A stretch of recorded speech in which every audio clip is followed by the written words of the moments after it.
Squarespace Page Types tutorial. Hello guys and welcome to this new tutorial. In today's video I'm going to show you how simple and easy it is to define or see the difference between the page types within your Squarespace website. So we're going to head over squarespace.com, sign in for an account. As you can see, we're going to be on the admin dashboard.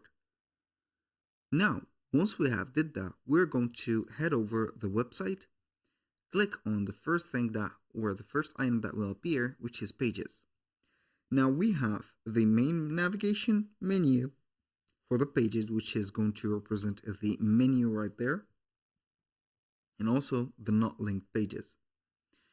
Now we can go ahead and move on the not linked ones to the main navigation, and also the linked ones or the main navigation to the not linked, so we're not going to let it show here. To be able to add a page, we're going to click on here, add page to the main navigation or the not linked, whatever. Now the type of pages are going to be different between each one of the specific, let's say, context. That means that you have the type that will be blank, which is going to be having none into the content.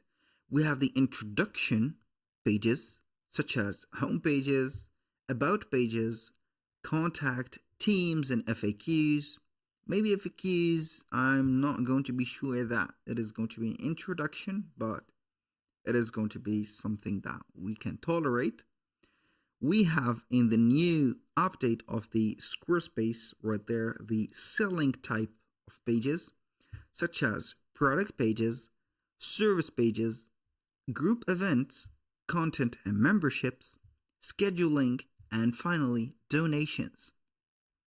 These are going to be related to the type of selling, which is related to the e-commerce category. Now we have another or a last, I'm not going to say last type of pages, but we name it showcase. We have the portfolio, which is going to showcase all of the artwork that you have made. Maybe you're going to be a video editor, an image creator, an image or designer. You're going to show up here within portfolio. The gallery, which is going to contain images. The blog, which is going to be normally a different type of content for your daily content. Calendar, can go ahead and have calendar for events, and finally videos. Now moving on to the drop down, which is going to be a specific type of page, and it is going to represent having a drop down, as the name of it says. You can go ahead and add different type of links, pages, or whatever here. So you're going to make the drop down of it, not a mega menu, but something like that. So here we have drop down. It is going to be here. So if I hover in here, it is going to show me all the elements that are contained within the drop down. And finally, we have the links, which are going to be something like that. You can go ahead and add a link like that.